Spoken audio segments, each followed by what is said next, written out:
मेरा पहला ही सवाल ये था कि जब ये जी बिजनेस गुरुदेव। अच्छा है तो ये सारे लोग डायमंड क्यों नहीं बनते हैं, और ये सबके दिमाग में आता है कि जब सैपसोप इतनी अच्छी है तो सारे लोग डायमंड क्यों नहीं बनते हैं। आज की मीटिंग का पहला सवाल जो मैंने मेरे अपलाइन से पूछा, हम सबके दिमाग में आता है। तो मैंने प्रिंसिपल सर से पूछा, मैंने कहा ये सैपसोप आपकी क्यों, मुझे मैं तो मानता नहीं था, आज मानता हूं सर, मैं उस टाइम नहीं मानता था पहला। मैथ सर, मैं जी ये गुरुदेव। बोला प्रिंसिपल सर को, मैंने कहा आपकी सैपसोप इतनी अच्छी है तो बताओ सारे डायमंड क्यों नहीं बनते। तो जी मैथ गुरुदेव। सर, आप जानना चाहोगे मेरे को क्या जवाब मिला। जी गुरुदेव। मेरे को जवाब ये मिला कि राजू याद कर बचपन में हम मेले में जाते थे। मैंने कहा बिल्कुल। बोला मेले में एक बांसुरी वाला बांसुरी बजाते हुए मिलता था। मैंने कहा हाँ। बोला बांसुरी की आवाज बड़ी प्यारी आती थी, हमको कानों को बड़ी अच्छी लगती थी। मैंने कहा हाँ। बताओ उसकी आवाज को सुन के हम बांसुरी खरीदते ही नहीं खरीदते थे। मैंने कहा बिल्कुल। तब फिर आगे क्या होता था। मैंने कहा आगे हम घर आके बजाते थे, उसमें से आवाज नहीं आती थी। बोला आवाज नहीं आती थी तो फिर हम क्या बोलते थे। मैंने कहा हम बोलते थे कि उसने हमको बेवकूफ बनाया, असली बांसुरी खुद ने रख ली और हमको डुप्लीकेट थमा दी। बोला यही बोलते थे। मैंने कहा हाँ। बोला तुझे पता है वो बांसुरी क्यों नहीं बजी। मैंने कहा नहीं डुप्लीकेट थी। बोला नहीं अभी भी नहीं समझा तो। बोला बांसुरी डुप्लीकेट नहीं थी, हमको बजाना आया ही नहीं। उसने सीखा था बांसुरी बजाना, तो उसके लिए बांसुरी बजाना आसान है। हमको लगा, हमको क्या लगा कि फूंक मारने से बांसुरी बजती है, तो हमने फूंक मारी, नहीं बजी, हमने सीखा ही नहीं। तो हम क्या करते हैं, हम ये सोचते हैं कि बांसुरी डुप्लीकेट थी, हम बांसुरी को कहीं ना कहीं कबाड़ में फेंक देते हैं। फिर कभी न कभी हमारे आंखों के सामने आ जाती है और फिर हम फूंक मारते हैं, फिर थोड़ी सी आवाज निकलती है, फिर बांसुरी को फेंक देते हैं ये सोच के कि बांसुरी डुप्लीकेट है। जी गुरुदेव। तो मैं सर मेरे को बताया कि बांसुरी डुप्लीकेट नहीं थी, जी। कमी बांसुरी में नहीं थी, कमी बांसुरी को बजाने वाले में थी, जी क्योंकि गुरुदेव। उसने बांसुरी बजाना सीखा ही नहीं, उसने सीखा है। तो मेरे दिमाग में आया बात तो सही है, बात तो सही है। हमने वाकई में ही हमने सोचा इसमें फूंक मारने से ही बजती है। फूंक मारने से सिर्फ सीटी की आवाज आती है, बजती नहीं है। बजाने के लिए तो पहले सीखना पड़ता है। तो ऐसे ही मेरे को बताया, बाकी शेप्सों में डायमंड सब बनते हैं, शेप्सो सबके लिए एक समान है, बट डायमंड तो वही बनेगा जो इसको सीखेगा। तो मेरे को बोला क्या तू सीखने के लिए रेडी है। तो मैंने एक ही बोला, यदि लाखों रुपए आते हैं घर में तो कोई सीखे या ना सीखे, मिस्टर राजू राम रेडी है। और ये जी बात गुरुदेव। महीने बाद मेरे मेरे अपलाइन के बीच में ये हुई। तो मैं 3 महीने बाद में सेप्सो में सीखने के लिए रेडी हुआ। मैंने कहा कोई सीखे या नहीं सीखे, आप बोलते हो सीखने से ये बचती है, सीखने से डायमंड बनते हैं, तो मैं सबसे आगे रहूंगा। और आपको बताते महेश जी, आज मुझे इस जी चीज का गुरुदेव। प्राउड भी होता है। शेफ शॉप की जी। कोई भी ट्रेनिंग मीटिंग रही हो, मिस्टर जी राजू राव गुरुदेव। ने तो आज तक फ्राइडे की मीटिंग मिस करी। ने कोई दिशा वर्कशॉप हो, चाहे कोई डायमंड वर्कशॉप हो, चाहे एसपीएस बीबीएस हो, कोई भी मीटिंग क्यों नहीं हो, मैंने आज तक मीटिंग मिस नहीं करी। क्यों? कि मुझे मालूम चल गया था कि इसको तो सीखना, सीखना पड़। और सीखने के लिए अलग अलग प्रकार की मीटिंगें ज्वाइन करनी पड़ेगी। जी गुरुदेव। आप लोग सब सीखने के लिए रेडी हैं? जी गुरुदेव बिल्कुल। बधाई हो, आप सारे के सारे डायमंड हैं। तो डायमंड कौन बनेगा? फिर सीखेगा। पहला जवाब मुझे मिल गया। मेरा दूसरा सवाल क्या था मालूम इसमें सर? मेरा दूसरा सवाल यह था कि मैं सेपसोप को अभी बजाना सीखना भी चाहता हूं, मैं इसको करना सीखना भी चाहता हूं, मुझे जी गुरुदेव। डायमंड बनना है, बट मेरे पास समय। मैं अलवर में किसी को जानता ही नहीं हूं, नया नया ट्रांसफर होके आया हूं, मेरे पास समय नहीं है। ये मेरा सवाल था, और हम सबका ये सवाल होता है। तो मेरे अपलाइन प्रिंसिपल सर ने मुझे एक चीज बताई। बोला, राजू, हम सबके पास 24 घंटे हैं। भगवान ने हमको 24 घंटे दिए, किसी को ने तो 23 दिए, ने 25 दिए। जी बोला, गुरुदेव। सब कुछ इन्हीं 24 घंटे में करना पड़ेगा। बोला, इन्हीं 24 घंटे में कोई अमिताभ बच्चन बन गया तो कोई सचिन बन गया, कोई एपीजे अब्दुल कलाम बन गया तो कोई नरेंद्र मोदी जी बन गए। इन्हीं 24 घंटे में किया है जिसने भी कुछ किया है। जी गुरुदेव। तो उन्होंने मेरे को बोला, मैंने बोला समय नहीं है। बोला, 24 घंटे तो सबको मिले हैं। बोला, मानता हूं, तू अपने आप को बोलता है कि सेंट्रल गवर्नमेंट का कर्मचारी है, और तू बोलता है कि तू सुबह मॉर्निंग में मॉर्निंग वॉक भी करता है, जिम भी जाता है, एक्सरसाइज भी करता है, पूजा भी करता है, ड्यूटी जाने के लिए तैयार भी होना है। बोला, कितने घंटे चाहिए? मैंने कहा 3 घंटे। बोला, दिए। बोला, दिए। पीछे बचते हैं 21 घंटे। बोला, 21 घंटे में कितने घंटे जॉब? मैंने कहा 6 घंटे। बोला, 8 घंटे की भी जॉब होती है। बोला, 8 घंटे दिए।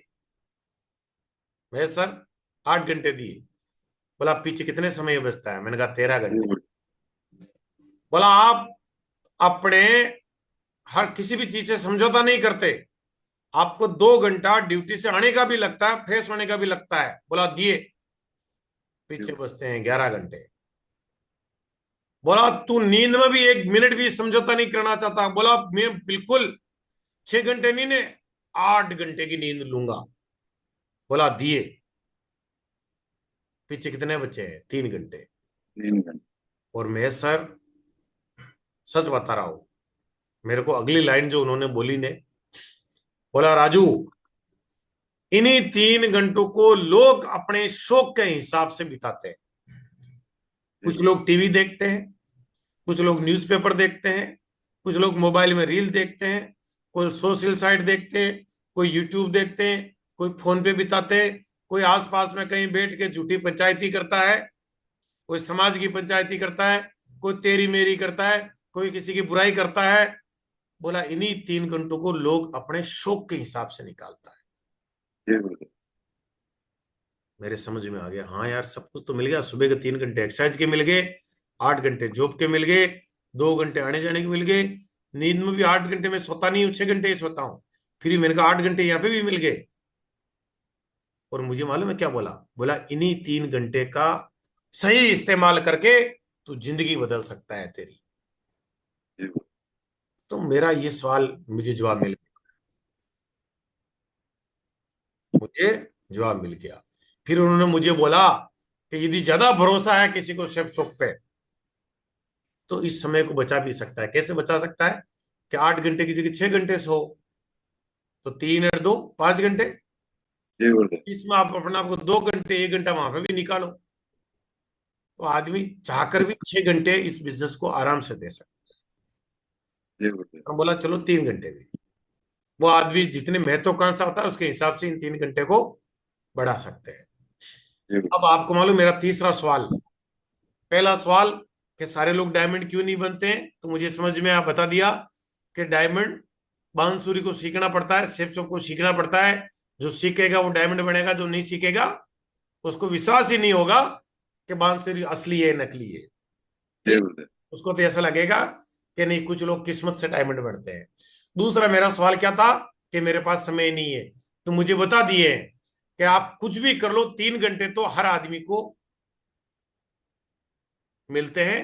आदमी शौक के हिसाब से, कुछ लोग इसको इन्वेस्ट कर देते हैं, इन्वेस्ट नहीं करोगे तो वेस्ट तो हो ही जाएंगे। अब जी मेरा तीसरा सवाल क्या था? मेरी इतनी अच्छी नौकरी है, जबरदस्त वाली, घरवाली की भी नौकरी है, डबल नौकरी है, गुरुदेव। मुझे सब सब करने की भला क्या जरूरत? ये सवाल आता है कि नहीं आता किसी को? और सर, मेरी 1 लाख रुपए सैलरी, मेरी 1.5 लाख रुपए सैलरी, मेरी 2 लाख रुपए सैलरी है, मुझे सब सब करने की भला क्या जरूरत है? मेरा तीसरा सवाल। और मुझे मेरा तीसरा सवाल का जवाब मिल गया तो मेरा दिमाग हिल गया, सच बता रहा हूं। जी गुरुदेव। तो उन्होंने मेरे को क्या बताया? उन्होंने मैसेज ये बताया कि राजू, आदमी जीवन में घर छोड़ के काम करने के लिए जाता है, जी उसके पीछे कुछ कारण होते हैं। पहला कारण, दैनिक खर्चे। हम नौकरी या कोई भी खेतीबाड़ी जो कुछ भी करते हैं, क्यों करते हैं? हमारा पेट भी तो चलाना पड़ता है। पेट के बिल्कुल। अलावा हमारे कुछ दैनिक रोजाना का खर्चे भी तो होते हैं, उनके लिए भी तो हमको नौकरी या कोई भी काम धंधा करना पड़ता है। जी बिल्कुल। मेरे अपलाइन प्रिंसिपल सर ने मुझे बताया कि कुछ डेली कॉस्ट, दैनिक खर्चे होते हैं, जैसे राशन का खर्चा, दूध का खर्चा। डेली घर में दूध आता है कि नहीं आता? जी बिल्कुल अब आता ये है। बोले नहीं सर, मेरे तो भैंस है। अरे तो भैंस के खर्चा नहीं लगता क्या? का ज्यादा खर्चा होता है। तो फिर, और बिना खर्चे के भैंस होती तो बांध के देख, 1-1.5 लाख रुपए तो उसको घर में लाने के भी लग जाएंगे। जी गुरुदेव बिल्कुल। फिर वो प्रतिदिन कितने का खाती है, वो भी तो खर्चा है। जी गुरु। पढ़ाई का खर्चा, आपके बच्चे स्कूल जाते होंगे, वेन से जाते होंगे, बस से जाते होंगे, या आप खुद छोड़ के आते होंगे मोटरसाइकिल में, उसमें भी तेल खर्चा होता है। जी गुरु। पेट्रोल, न्यूज़पेपर आपके घर में आता होगा, बच्चों को ट्यूशन जी पढ़ाते होंगे, दवाई, आज भी किसी ने को सर्दी जुकाम, घर में कहीं ना कहीं कुछ ना कुछ चलता रहता है। आपके घर में जो मोबाइल चलता है वो क्या बिना खर्चे के चलता है? नहीं गुरुदेव। आप जिस ज्यादा। मोबाइल से भी मीटिंग बैठे हो, क्या उसका पैसा नहीं दिया आपने? 350 रुपए दिए होंगे महीने के। जी बिल्कुल। वो 2 GB डाटा ऐसे ही नहीं आता है फ्री में, आपको लगता है वो जियो वाला बोलता है फ्री 2 GB डाटा, अरे फ्री नहीं दिया आपने, पैसा दिया है। जी बिल्कुल। टीवी का खर्चा, जिस लाइट में आप बैठे हो क्या वो फ्री में है? नहीं, पैसा लगता है। जो पानी आप नहाओगे, धोओगे, पियोगे, वो फ्री में आता है? नहीं, पैसा देते हो आप। हो सकता है आप रूम रेंट, जैसे मैं जिस क्वार्टर में भी बैठा हूँ, ये क्वार्टर मेरे को गवर्नमेंट ने फ्री में दे रखी है? नहीं, अच्छा अरे करता हूँ। 10,000 रुपए लेती है। फैशन, आप जो कपड़े पहन के बैठते हो, अलग अलग कपड़े पहने बैठे हो, मेरी तरह अलग अलग चश्मा लगा के बैठे हो, क्या इनके खर्चा नहीं होता? होता है। बिल्कुल होता एक नौकरी करने वाला जीवन भर कमाता है और पैसा इन्हीं खर्चों में चला जाता है। यही कारण है कि 1 तारीख को पैसा आता है, 10 तारीख को सफाया, है। हाँ। फिर 11 से लेके 30 तारीख तक उधार का पैसा इकट्ठा करेगा, फिर 1 से 10 तारीख को उन्हीं पैसों का, बिलों का वो भुगतान करेगा। जी बिल्कुल। ये सच्चाई है कि नहीं है? बिल्कुल। है। बट हमारे में से कुछ लोग समझदार भी हैं, बोला नहीं सर मैं बचत करता हूं। मैं आप जो बोल रहे हो ना, मैं सारा पैसा खर्च नहीं करता हूं, गलत, झूठ बोल रहे हो आप। मैं मानता हूं बिल्कुल करते होंगे। कुछ समझदार भी है जो थोड़ी थोड़ी बचत भी करते हैं। कैसे? घर में बेटी के लिए सुकन्या का खाता खुलवा दिया, खुद के लिए LIC करवा ली, कोई FD करवा ली पोस्ट ऑफिस में, है ना, या जी बैंक बिल्कुल। में FD करवा ली, या कहीं मार्केट में इन्वेस्ट कर दिया, कोई प्लॉट खरीद लिया। करते कि नहीं करते ऐसा? बिल्कुल गुरुदेव। अच्छी बात है, करना चाहिए। और कितना करता होगा? मैं ये मान के चलता हूं कि एक आदमी 10,000 रुपये महीने का बचत करता होगा, तो साल में होते हैं 12 महीने, 1,20,000 रुपये बचत करता होगा। ठीक है सर? जी बिल्कुल। और कितने साल करेगा वो? 30 साल करेगा, तो कितने बचत जी कर ली उसने? 36 लाख। जी। यदि ये 30 साल में 3 गुना भी हो गए, तो पैसा कितना हो गया? एक परिवार। 8 लाख। अच्छा, अभी तक जितने रिटायरमेंट हुए ना, कितने आदमी 1 करोड़ रुपए लेके आए हैं आज तक? आपके आसपास कई रिटायर्ड होते हैं कि नहीं होते हैं? 60-60 साल के होते हैं, चाहे प्राइवेट हो बिल्कुल सरकारी। होते हैं गुरुदेव। कौन सा आदमी है बता दो जो हाथ खड़ा कर बोला मेरे पास 1 करोड़ रुपया आया है? नहीं आ पाता। फिर भी उसको लगता है कि मैं बचत कर रहा हूं। क्यों नहीं आता है, इसका आगे मैं जवाब दूंगा। मैंने क्या बोला था? अपने दिमाग को खुला रख के बैठना। ये 1 करोड़ 8 लाख रुपए आसानी से आ सकते हैं, मैं सच बता रहा हूं मैं सर, फिर भी नहीं आते हैं। जी गुरुदेव। इसके पीछे एक कारण है, वो मैं आगे बताऊंगा। क्यों? कि कुछ खर्चे आकस्मिक भी होते हैं। मेरे अपलाइन ने, प्रिंसिपल सर ने मुझे बताया कि राजू, क्या कारण है कि लोग 1 करोड़ रुपया भी नहीं लेके आते हैं, पूरी नौकरी कर लेते हैं। जबकि 10,000 रुपये महीने का बचा के भी आदमी 1 करोड़ रुपया ला सकता है, फिर भी नहीं ला पाता। उन्होंने मुझे बताया कि कुछ खर्चे इमरजेंसी खर्चे होते हैं, आकस्मिक अचानक आते हैं, और उन खर्चों के लिए आदमी के पास कोई प्लानिंग नहीं होती, कोई प्लानिंग नहीं होती है। किसी के घर में कोई हेल्थ का इश्यू हो गया, अचानक बीमार पड़ गया है, पूरी जमा पूंजी चली जाती है। कोई जी घर में गुरुदेव। पुलिस का ऐसा लफड़ा हो गया, पैसर अचानक कोर्ट कचहरी का ऐसा हो गया कि पूरी जमा पूंजी वहां चली जाती है। और आप देखते हो कि आदमी के पास जो जमा पूंजी है ना, वो तो छोड़ो, अपने जमीन के कागज या अपनी मैडम की ज्वेलरी गिरवी रखनी पड़ती है। सच है कि नहीं? बिल्कुल सच है। क्या वो शौक से रखता है? नहीं, नहीं गुरुदेव। क्योंकि आकस्मिक खर्चा आ गया। उस खर्चे के लिए उसके पास कोई प्लानिंग नहीं थी। अब जो एक समझदार आदमी ने एफडी शुरू कराई, वो एफडी सबसे पहले क्या करता है, वो इधर उधर देखता है उसके पास खुद कितना पैसा इकट्ठा कर सकता है। एफडी है वो तोड़वा लेगा, सब कुछ तोड़वा लेगा। ये जमीन और अपनी मैडम की ज्वेलरी तो लास्ट में गिरवी रखता है।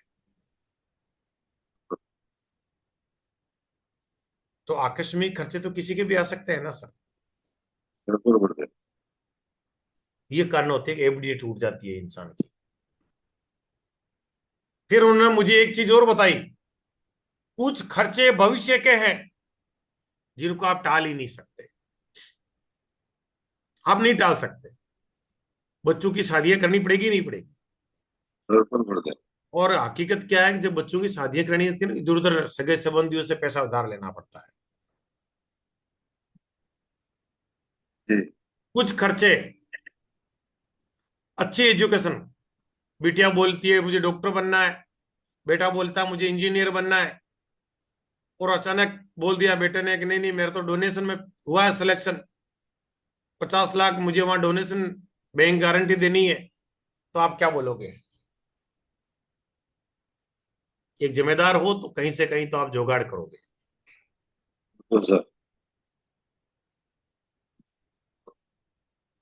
अचानक आप बोलेगी अजय 50 साल के हो गए, बेकार, बेकार मतलब बिना कार, ऐसा नहीं कहा बेकार बहुत अच्छे हो, बिना कार के। बोला जी कार गुरुदेव। नहीं, अभी तक मोटरसाइकिल पे, ये जिंदगी है, एक ही तो मिली है, और कब कार में चलेंगे? भविष्य का खर्चा। और हम क्या करते हैं मालूम है सर, भविष्य का खर्चा कैसे पूरा करते हैं? बैंक के पास भागते हैं, कार लोन लेते हैं, और एक पीछे लोन और छोड़ देते हैं बिल्कुल गुरुदेव। उधार का। फिर मैडम बोलती है घर का सपना। बोला जी एक घर तो बना दो जिसमें ढंग से रह सको। मुझे मालूम है आप कार तो नहीं ला सकते हो, मेरी भी तो जिंदगी है, आपके पीछे आई हूं। और हम फिर बैंक के पास भागते हैं और घर का सपना एक होम लोन ले लेते हैं। और कुछ लोग बिना होम लोन के भी घर बनाते हैं। बट जिन्होंने बिना होम लोन के भी घर बनाया है ना, उनके पास भी फिर कार नहीं आई, सिर्फ घर ही बनाया वो एक नौकरी से।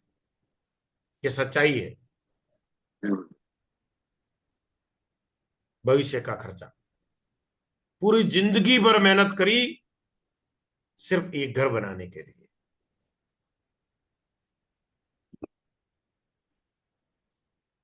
फिर न तो चार धाम खुद जा पाता है, न अपने पेरेंट्स को ले जा पाता है।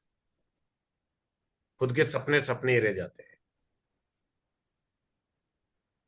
तो मुझे समझ में आ गया कि दैनिक के खर्चे, आकस्मिक खर्चे, भविष्य के खर्चे। जी गुरुदेव। राजू ये तो समझ में आ गया कि इतने सालों की सैलरी आ रही है, साली जाली जा कार रही है। जी। हर कोई पूछता इतने साल की नौकरी होगी, तुम्हारा पैसा कहाँ गया? तो मुझे समझ, बिल्कुल गुरुदेव। अच्छा, इतने साल की नौकरी का पैसा कहाँ गया, ये चीज मुझे समझ में आ गई। तो मुझे मेरे से पूछा कि बता राजू तुझे एक्स्ट्रा इनकम की अब जरूरत है कि नहीं है? मैंने कहा पक्का जरूरत है। तो मेरे को पहला मालूम चल गया कि मुझे सेफ शॉप क्यों करना चाहिए, कैसे करना चाहिए, जी। और मुझे ये भी मालूम चल गया था ऐसा बिजनेस जिसमें जीरो निवेश। जी अरे बिल्कुल। क्या मजा आ गया साहब। जिस जिस बिजनेस में निवेश ही जीरो है उसमें डरने की जरूरत ही नहीं है। न मेरा कोई नुकसान हो सकता और न मैं किसी का नुकसान कर सकता हूं। मैंने कहा ऐसा बिजनेस मुझे करना चाहिए। मुझे ये भी मालूम चल गया समय कैसे निकलेगा। मुझे ये भी मालूम चल गया कि जो लोग बोलते हैं कि डायमंड कोई नहीं बनता, मुझे मालूम है कि ये वो लोग होते हैं जिन्होंने इसको सीखा नहीं। और मुझे ये भी मालूम चल गया कि तेरे वाली नौकरी से तो तेरे दैनिक के खर्चे खर्चे निकलेंगे। ज्यादा चौड़ा हो जाएगा तो एक मकान बना लेगा। बिल्कुल ये बिल्कुल। मुझे समझ में आ गया। मेरे सारे दिमाग के जाले साइड में हो गए। मुझे मालूम था कि मैं सिर्फ एक दुकान बदल रहा हूं। मुझे मालूम था कि मैं लोगों से दुकान का एड्रेस बदलाने का काम कर रहा हूं। मैं किसी के पैसे लगवा ही नहीं रहा हूं। और उस जी दुकान का नाम है सेप्सो। ये मेरा कंसेप्ट क्लियर हो गया।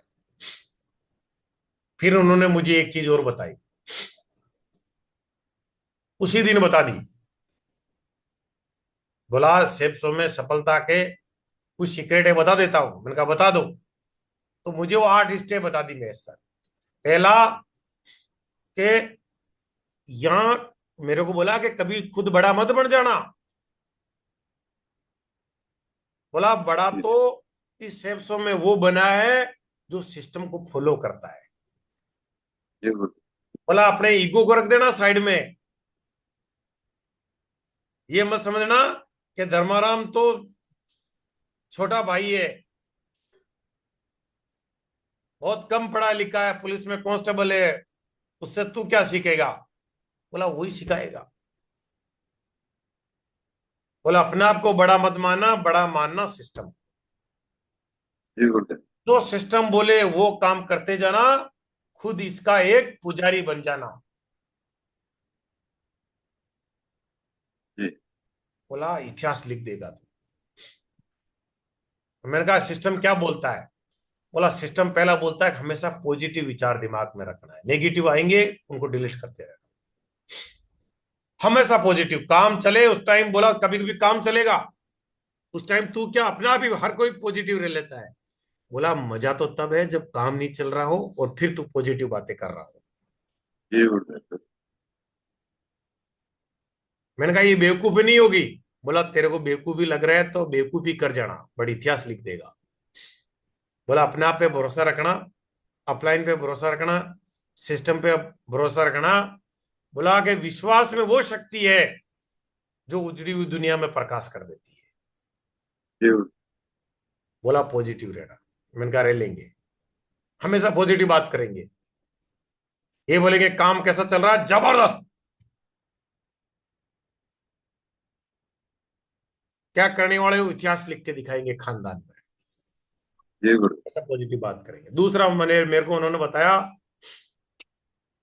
कि अब कुछ गोल सेट कर कि तुझे सेप सब क्यों करना जरूरी है, वाई। जी। तेरे क्या सपने हैं जिंदगी में। सपनों का घर, आलीशान कार, बच्चों की शिक्षा, समय की आजादी, आर्थिक आजादी, विदेश यात्रा। बोला क्या तेरा सपना है वो पकड़। फिर उन्होंने मेरे को तीसरी चीज बताई थी कि एक डायरी लेके उसमें लिस्ट बना लिख के। और उन्होंने मेरे को बोला कि 90% जी। लोग तो यही गलती कर देते हैं कि वो लिस्ट बनाते ही नहीं है। बोला सब बातें हैं, बातों का क्या। बोला नहीं ये गलती मत कर जाना। जी बिल्कुल। बोला यदि तू लिख के लिस्ट बना लेता है ना तो 90% की भीड़ को वही पीछे छोड़ देता है। और उसमें सर मुझे तो लोगों को पीछे छोड़ना था। जी गुरुदेव। मैंने कहा कल छोड़ो आज ही बनाऊंगा लिस्ट। बिल्कुल गुरुदेव। तीसरा मेरे को उन्होंने बताया बनने के बाद, लिस्ट बनने के बाद आपको उस लिस्ट को डायरी में नहीं रखनी है।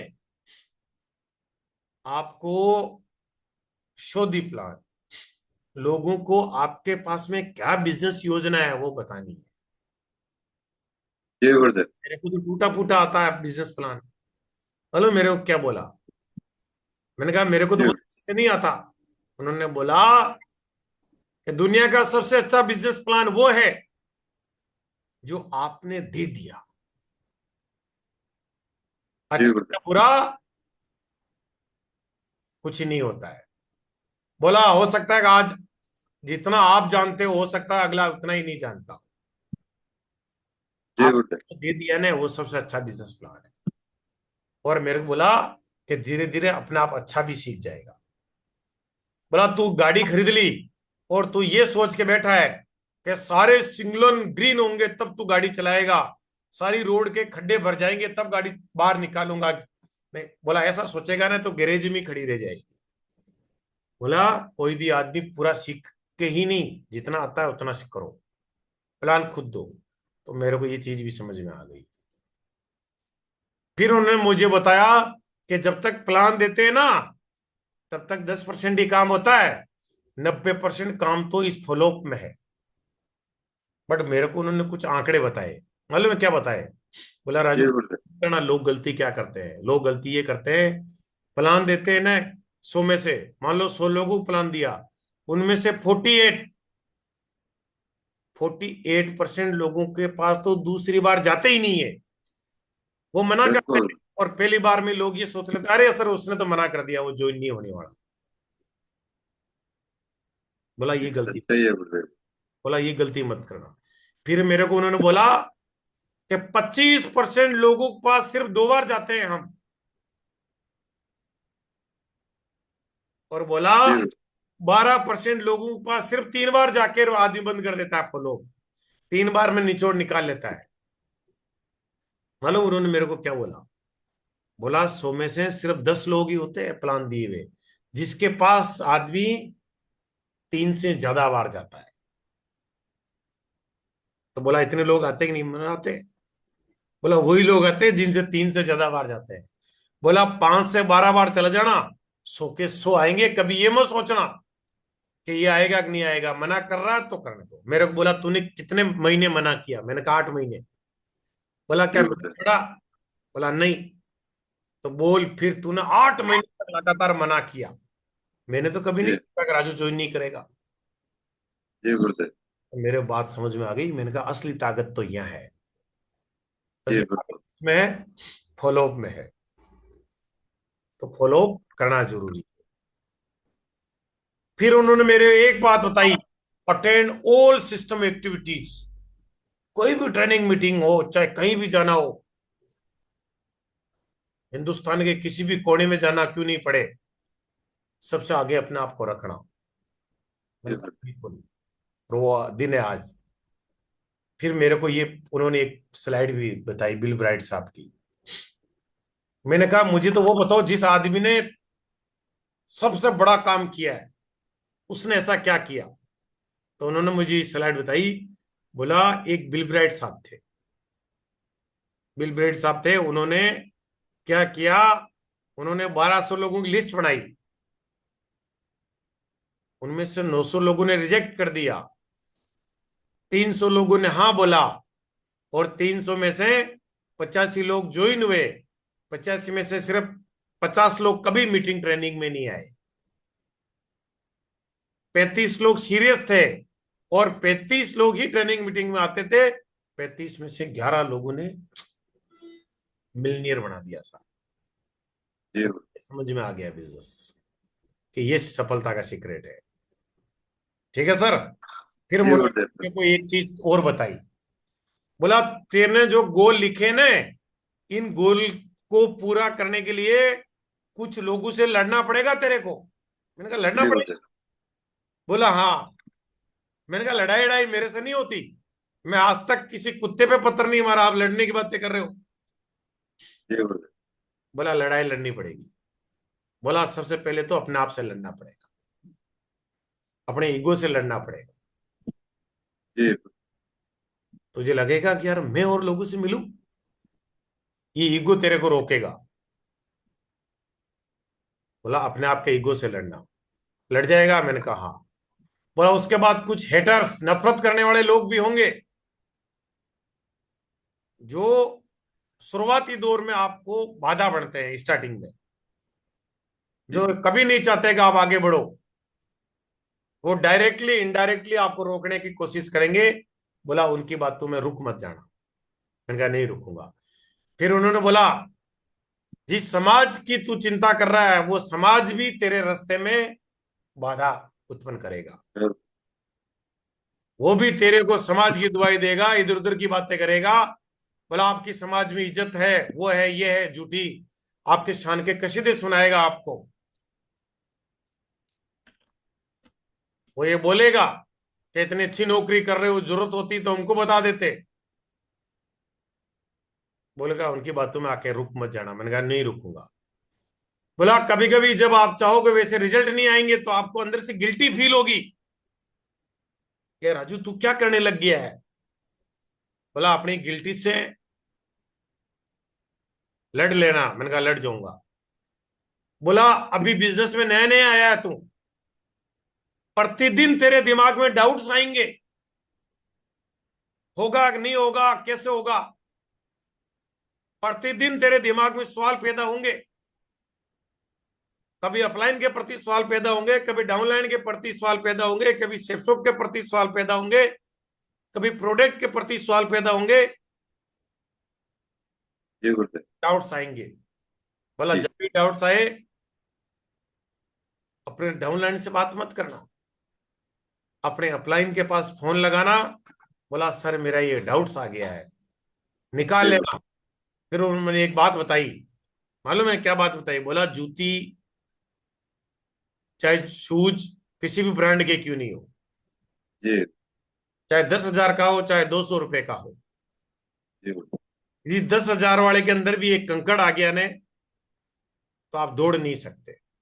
बोला इस एपिसोड में भी आपके दिमाग में डाउट्स आए तो अपने अपलाइन से बात कर लेना, और वो डाउट्स निकाल लोगे, फायदे में रहोगे। दूसरा, बॉस। बॉस कौन होता है? जहां नौकरी कर रहे हो वहां एक बॉस होता है, या आप जी। समाज में भी एक बॉस बना रखा है आपने। समाज जी। के अलावा आप वैसे ही आपके दिमाग में भी बॉस बना रखा है। बॉस कैसे? आपके आसपास कोई अच्छा कमाता हो, कोई अच्छी नौकरी कर रहा हो, तो आप जी। इनडायरेक्टली उसको बॉस मान ही लेते हो। बॉस कैसे? आप उसकी बातें मानते हो कि यार वो, जी। या आपके स्कूल टाइम में कोई बहुत इंटेलिजेंट रहा हो बच्चा, उसको भी आपका दिमाग बॉस मान लेता है कि यार जी मोहन गुरुदेव। जी गलत बात नहीं बोलेंगे, मोहन जी ने जो बोला वही सही है ना। तो वो भी जी आपके गुरुदेव। रास्ते में बाधा। वो बोलेगा बिल्कुल। मोहन जी बता होशियार तू था कि मैं था? तो मैं सर आप क्या बोलोगे? यार भाई होशियार तो तू ही था, मैं तो पीछे बैठता था, तेरी कॉपी जी लेके गुरुदेव। पास होता था। बोला फिर ये बेवकूफी वाले काम मत कर, हम उसकी बात भी मान लेते हैं। जी गुरुदेव। फियर, कभी कभी आपको डर सताएगा कि यार मेरे में तो, मेरी हाइट कम है, मेरा कलर ऐसा है, मुझे अंग्रेजी नहीं आती, मुझे हिंदी नहीं आती, मैं लड़का हूं, मैं लड़की हूं, मैं कैसे काम करूंगा? मेरे भैया क्या बोलेंगे, मेरे हस्बैंड क्या बोलेंगे, मेरे पति क्या बोलेगा, मेरे पत्नी क्या बोलेगी, मेरे बच्चे क्या बोलेंगे, मेरे जीजा जी क्या बोलेंगे, मेरे मामा जी क्या बोलेंगे। डर, रिलेटिव, ये भी आपको नहीं छोड़ेंगे, इनसे भी जी आपको गुरुदेव। पड़ेगा। फ्रेंड्स, जो आपको लगता है कि जिंदगी की सबसे कीमती है, वो भी आपके रास्ते में खड़े हो जाएंगे, आपके साथ जो बिल्कुल। दूर की बात है। रिजेक्शन इस बिजनेस में आपको ना सुननी पड़ती है, बार बार सुननी पड़ती है, और ये business he game of rejection का है। जी जितना गुरुदेव। बिल्कुल। ज्यादा लोगों का रिजेक्शन सहन किया, वो उतना ही तेजी से आगे बढ़ता है। तो ये भी आपको सामना करना पड़ेगा। फिर मेरे को एक बताया था, पश्चिमिस्ट मतलब निराशावादी। कभी कभी आपके अंदर है ना निराशावादी जी। विचार भी आएंगे। जी गुरुदेव। आपको लगेगा कि अब नहीं हो सकता, मेरी तो टीम ने भी काम करना बंद कर दिया है। जी गुरुदेव। इससे भी लड़ना पड़ेगा। बोला यदि डायमंड बनना है ना तो ये मत सोच ये तो तैयार खड़े हैं, कोई बेलन लेके खड़ा है, कोई तलवार लेके खड़ा है, जी गुरुदेव। आपके हाथ में है। इनसे लड़ना तो पड़ेगा। यदि लड़ सकते हो तो आप अपने गोल पूरे कर सकते हो, नहीं लड़ सकते हो तो आपकी नौकरी सही है, करते हो। जी गुरुदेव। ख्वाहिशों से नहीं गिरते फूल जोली में, वक्त की साख को हिलाना पड़ता है। कुछ नहीं जी होगा अंधेरे को बुरा कहने से, अपना हिस्से का दिया तो तुझे खुद ही जलाना होगा। जी सर। किसकी ख्वाहिश नहीं है लाखों रुपए महीने की इनकम? हर आदमी की। किसकी ख्वाहिश नहीं है विदेश घूमना? किसकी ख्वाहिश नहीं है कि बिना काम के भी एक टाइम ऐसा आए कि 10 साल बाद आप काम नहीं करो और आपके घर में पैसा है। 10 साल बाद आप काम करो, 10 साल तक काम करो, और 10 साल बाद में ऐसा काम हो जाए कि आपकी पीढ़ियों में पैसा है। किसकी ख्वाहिश नहीं होती ऐसी? सबकी ख्वाहिश होती है। आगे क्या लिखता है? वक्त की साख को हिलाना पड़ता है। जी अभी आप जिस लेवल पे हो, जी गुरुदेव। तो वक्त क्या बोल रहा है कि लिस्ट बनाओ, प्लान करो, लोगों से मिलो, सीखो और सिखाओ। जी गुरुदेव। ये वक्त बोलता है यस। कि आपकी टीम में कोई काम कर रहा है या ना कर रहा, तुझे काम करना है, डायमंड बनना है तो यस। तुझे टारगेट करना है, तुझे तो तेरी लिस्ट पे काम करना है। जी सर। कुछ नहीं होगा अंधेरे को बुरा कहने से। लोग शिकायत करते हैं, क्या करूं सर, क्या पानी गिर रहा था, इतना पानी गिर रहा है कि रुक ही नहीं रहा है बारिश, मैं प्लान कर ही नहीं पाया। क्या करूं गुरुजी, टीम ही मक्कार मिली है। क्या करूं गुरुजी, मेरे को हिंदी नहीं आती, अंग्रेजी नहीं आती, मेरे पास जिम्मेदारियां ज्यादा है परिवार की। लोग बोलते हैं क्या करूं, मेरे तो मैडम ही नहीं मानती, मेरे पिताजी भी नहीं मानते, मेरे हस्बैंड ही नहीं मानते, कहीं जाने ही नहीं देते मेरे को। कुछ नहीं होगा अंधेरे को बुरा कहने से। ये सब अंधेरे हैं आपकी लाइफ के। बिल्कुल गुरुदेव। अरे बहुत बहुत तेज बारिश हो रही है, आप मोटरसाइकिल से नहीं जा सकते हो तो छत्ता लो, पैदल निकलो, अपना घर तो छोड़ो।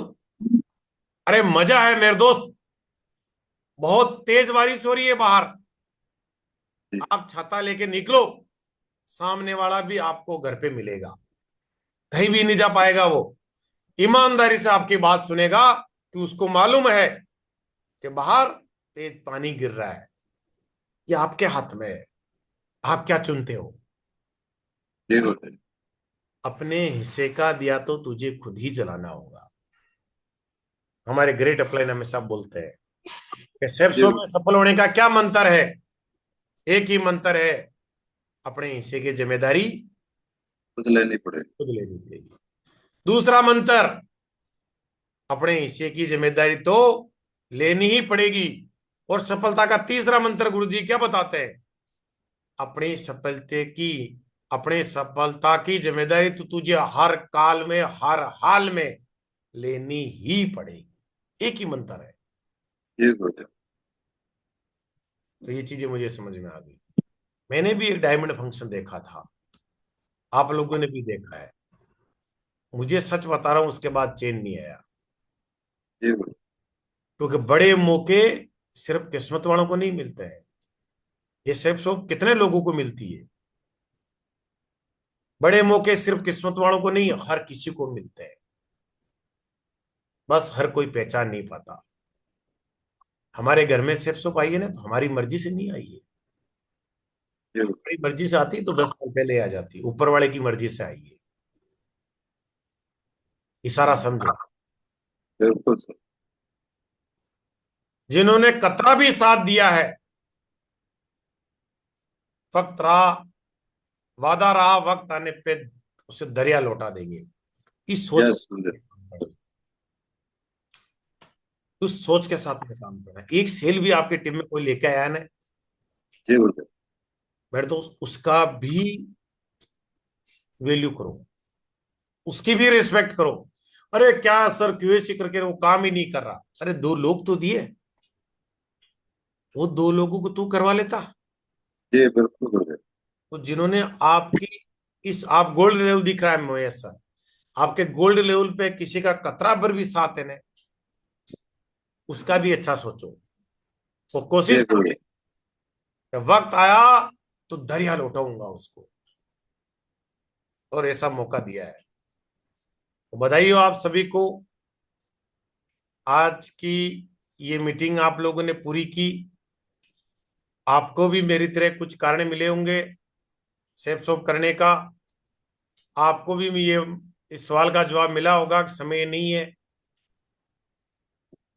बहुत चीजें आपको मिली होगी। और मैं तो बोल रहा हूं, फिर वही ख्वाहिशों से नहीं गिरते फूल झोली में, वक्त की साख को हिलाना पड़ता है। कुछ कुछ नहीं होगा अंधेरे को बुरा कहने से, जी, अपने हिस्से का तो दिया तुझे खुद ही जलाना। जलाना।